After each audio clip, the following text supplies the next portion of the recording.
Hello मित्र, जय Hind. Academy for education में आपका स्वागत है। आज हम अंकगणित का क्लास लेंगे जो आपके सभी कॉम्पिटिटिव एग्जाम के लिए महत्वपूर्ण होंगे। ये क्लास जो है बेसिक रूप से होंगे, बहुत बेसिकली होंगे और इस क्लास को आप ध्यान से देखिएगा और ज़्यादा से ज़्यादा क्या करिए, अपडेट करते रहिए।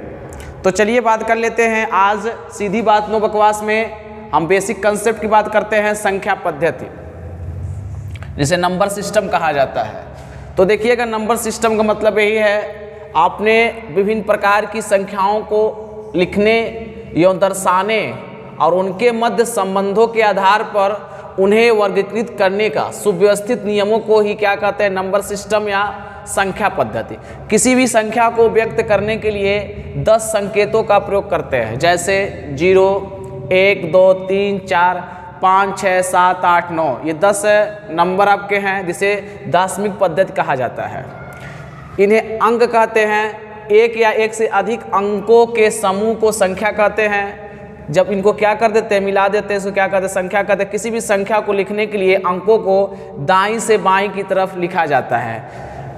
अगला, किसी भी संख्या के 2 मान होते हैं। पहले को वास्तविक मान कहते हैं, इंग्लिश में रियल नंबर्स। किसी भी संख्या में अंक कभी नहीं बदलते हैं, उन्हें क्या है, वास्तविक मान कहते हैं। चाहे वो अंक या संख्या किसी स्थान पर हो, उसे वास्तविक मान या जाति मान कहते हैं। जैसे दिया है 3, 9, 5, 6, 4 में 9 का वास्तविक मान 9 होता है। ठीक है, देखिए दोस्तों, इसमें आप लिखे हैं 3, 9, 5, 6, 4। अगर कह देगा इसका जाति मान क्या होगा, 9 का वास्तविक मान क्या होगा या 9 का जाति मान क्या होगा, तो देखिए चाहे किसी भी पोजीशन पर, चाहे पहले नंबर पर, चाहे दूसरे नंबर, चाहे तीसरे, चाहे चौथे, चाहे पाँचवें, जैसे इकाई, दहाई, सैकड़ा, हजार, 10,000, लाख, करोड़, 10, किसी भी नंबर पर हो, किसी भी स्थान पर हो, तो हम क्या कर दें, इसका जो जाति मान कितना होगा, स्थान जाति मान या वास्तविक मान कितना होगा, 9 ही होगा। ठीक है, अगर मान लीजिए ही 9 यहाँ रहता तभी 9 ही होता है, तो किसी स्थान पर रहता है। दूसरा होता है स्थानीय मान, किसी कहते हैं किसी संख्या में अंक का वह मान जो उसकी विशेष स्थिति के अनुसार बदलता रहता है, उस अंक को क्या कहते हैं, स्थानीय मान कहते हैं। जैसे आपने पढ़ा होगा इकाई, दहाई, सैकड़ा, हजार, 10,000, लाख, 10 लाख, करोड़, 10 करोड़, अरब, 10 अरब, खरब, ये पढ़े होंगे। तो आपने देखो कहाँ से लिखते हैं, दाईं से कहाँ लिखते हैं, बाईं की तरफ। इकाई, दहाई, सैकड़ा, हजार, 10,000। ठीक है, तो हम क्या करते हैं, इकाई का मतलब 1, तो 4 अंक होगा, तो 4 में 1 का गुणा करने 4 आ जाएगा। 6 का 10 का गुणा करने 60 हो जाएगा। 5 का 100 का गुणा करेंगे तो 500। इसी प्रकार 9 का गुणा किस में करेंगे, 1000 में कर देंगे तो 9000 आ जाएगा। और 10,000 में मतलब 3 का गुणा कितने 10,000 से करेंगे तो 30,000 आ जाएगा। अब हम दूसरा बात कर लेते हैं, संख्याओं के प्रकार। संख्याएँ कितनी प्रकार की होती है। पहली जो संख्याएं हैं प्राकृतिक संख्या, जिसे नेचुरल नंबर कहा जाता है। वे संख्याएं जो वस्तुओं के गणना के रूप में किया जाता है, जैसे n से प्रदर्शित करते हैं 1, 2, 3, 4, 5, 6 डॉट डॉट डॉट डॉट अनंत तक। शून्य को प्राकृतिक संख्या नहीं माना जाता, क्योंकि किसी वस्तु की गणना जो होती है 1 से प्रारंभ होती है। जैसे मान लीजिए आप कोई वस्तु की गणना करते 1, 2, 3, 4 डॉट डॉट डॉट डॉट करते जाते हैं, तो प्राकृतिक संख्या का धनात्मक मान ही होता है। सबसे छोटी प्राकृतिक संख्या क्या होती है, 1 होती है। दूसरा बात क्या करेंगे हम, पूर्ण संख्या। पूर्ण संख्या किसे कहते हैं, होल नंबर्स कहा जाता है। यदि प्राकृतिक संख्याओं के साथ को शून्य को इंक्लूड कर लिया जाता है तो उसे क्या कहते हैं, होल नंबर। से डब्ल्यूज प्रदर्शित करते हैं, जैसे 0, 1, 2, 3, 4, 5, 6, 7 डॉट डॉट। इसमें 1, 2, 3, 4, 5, 6, 7 क्या है, डॉट डॉट डॉट क्या है, एक है प्राकृतिक संख्या। इसमें 0 को क्या किया गया, इंक्लूड कर लिया, जोड़ दिया गया, तो इसे होल नंबर कहते हैं। अब बात कर लेते हैं, प्रत्येक प्राकृतिक संख्या एक पूर्ण संख्या होती है, परंतु प्रत्येक पूर्ण संख्या क्या होती है, प्राकृतिक संख्या नहीं होती है। ये बात याद रखिएगा, प्रत्येक प्राकृतिक संख्या क्या होती है, एक पूर्ण संख्या होती है, परंतु प्रत्येक पूर्ण संख्या क्या प्राकृतिक संख्या नहीं होती है। सबसे छोटी पूर्ण संख्या क्या होता है, 0 होता है। अब दूसरा बात करते हैं, अगला तीसरा पॉइंट, पूर्णांक किसे कहते हैं। तो समझिए पूर्णांक क्या होता है, सभी इंटीजर्स कहा जाता है इसे, सभी पूर्ण संख्याएं तथा उनकी ऋणात्मक संख्याएं पूर्णांक कहलाती है। इसे आई से प्रदर्शित करते हैं। देख लीजिए, जीरो के अगर आप लेफ्ट हैंड साइड में जाएंगे तो -1, -2, -3, -4 ये निगेटिव इंटीजर है, और जीरो के उधर जाएंगे पॉजिटिव इंटीजर मिलता है 1, 2, 3, 4, ये आई प्लस, ये आई माइनस। शून्य न तो धन पूर्णांक है और न ही ऋण पूर्णांक होता है। शून्य क्या होता है, ना ही धन में पॉजिटिव इंटीजर होता है, ना ही निगेटिव इंटीजर होता है। अब बात कर लेते हैं परिमेय संख्या, रेशनल नंबर किसे कहते हैं। वे संख्याएं जिसे P/Q के रूप में व्यक्त किया जाए, और PQ क्या होना चाहिए, पूर्णांक होना चाहिए, इंटीजर होना चाहिए, लेकिन Q का मान 0 नहीं होना चाहिए। जैसे अगर मान लीजिए आप P/Q लिख रहे हैं, मतलब 2/3 लिख रहे हैं, तो यहाँ पर अगर 3 को क्या कर देंगे, 0 कर दें, तो 2/3 का मतलब 0, यहाँ पर इन्फिनेटिव आ जाएगा। तो इन्फिनेटिव कोई आपका रेशनल नंबर नहीं होता है। इसी प्रकार जैसे दिया है 2/3 -2/3 पॉजिटिव निगेटिव हो सकते हैं, 1/10, 10/3, 0, 0 आपका क्या है, रेशनल नंबर। क्यों है, क्योंकि 0/1 को क्या लिख सकते हैं, 0, मतलब P/Q के रूप में है, P/Q के रूप में है। तो यही है। किसी परिमेय संख्या केवल चिन्ह बदलने पर उस परिमेय संख्या के योगात्मक प्रतिलोम प्राप्त हो जाता है। जैसे मान लीजिए आप 2/3 लिखे हैं और दोनों को क्या करिए, इसका चिन्ह बदल दीजिए 2/3। अगर इसको काटेंगे कितना आएगा, 0 आ जाएगा। इसका मतलब जो शून्य आ गया, इसी को क्या कहते हैं, योगात्मक प्रतिलोम कहते हैं। किसी परिमेय संख्या का व्युत्क्रम करने उस परिमेय संख्या गुणात्मक प्रतिलोम प्राप्त होता है। जैसे मान लीजिए 2/3 आप लिख रहे हैं, फिर इस 2/3 के इसका उलट करके लिख दिए 3/2, तो 2 से 2 कटेगा, 3 कितना आ जाए, 1। इसी को क्या कहते हैं, गुणात्मक प्रतिलोम कहते हैं। दो परिमेय संख्याओं के बीच अनंत परिमेय संख्या होती है। जैसे अगर आप क्या लिखते हैं, 1 लिखते हैं, 2 लिखते हैं, तो इनके बीच में क्या है, आपको अनंत परिमेय संख्या मिलेगी।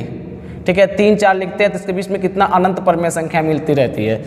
अगला, यदि a और b कोई दो परिमेय संख्या हैं तो a is less than b तथा 1/2 a+b होती है। जैसे आपको 1/1 और 2 के बीच में क्या करना है, परिमेय संख्या ढूंढना है, तो a लिख लें, b इसको लिख दें, और हम क्या करेंगे, a+b/2 कर दें, तो हमें एक नई परिमेय संख्या मिलेगी। जैसे 1 + 2/2, मतलब 3/2 होगा। इसका मतलब क्या हो गया, 0.6, जो भी इसको सॉल्व करेंगे जो भी आ जाएगा यहाँ से। अगला क्या है, अपरिमेय संख्या किसे कहते हैं, इरेशनल नंबर। अपरिमेय संख्या वे संख्याएं होती हैं जिसे P/Q के रूप में नहीं लिखा जा सके, अर्थात P/Q दोनों इंटीजर्स होंगे लेकिन Q is not equal to 0 जब नहीं लिखा जा रहा है तो इसे, जैसे √2, √5, √7, √11 जो है ये क्या है, अपरिमेय संख्या होती है। पाई एक अपरिमेय संख्या होती है, लेकिन इसका मान जो पाई 22/7 होता है या 3.14 होता है, वो क्या होता है, हमेशा परिमेय संख्या होता है। परिमेय तथा अपरिमेय संख्या का योग अंतर अपरिमेय या परिमेय संख्या हो सकता है। तो ध्यान दीजिएगा, परिमेय और अपरिमेय संख्या का अंतर क्या होता है, ये होता है। परिमेय संख्या का गुणनफल सदैव क्या होता है, अपरिमेय संख्या होता है। परिमेय संख्या तथा अपरिमेय संख्या गुणनफल क्या होता है, सदैव अपरिमेय संख्या होता है। अब बात कर लेते हैं अगला पॉइंट जो है 6वां पॉइंट, सम संख्याएं या इवन नंबर्स।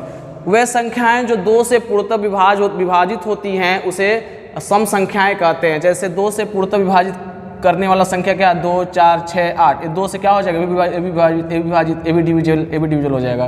तो सामान्यतः सम संख्याओं को 2 2m लिखते हैं। मतलब अगर कोई संख्या लिख दिया जाए, 1 लिख दिया जाए और उसमें 2 गुणा कर दिया जाए तो 2 ही आएगा।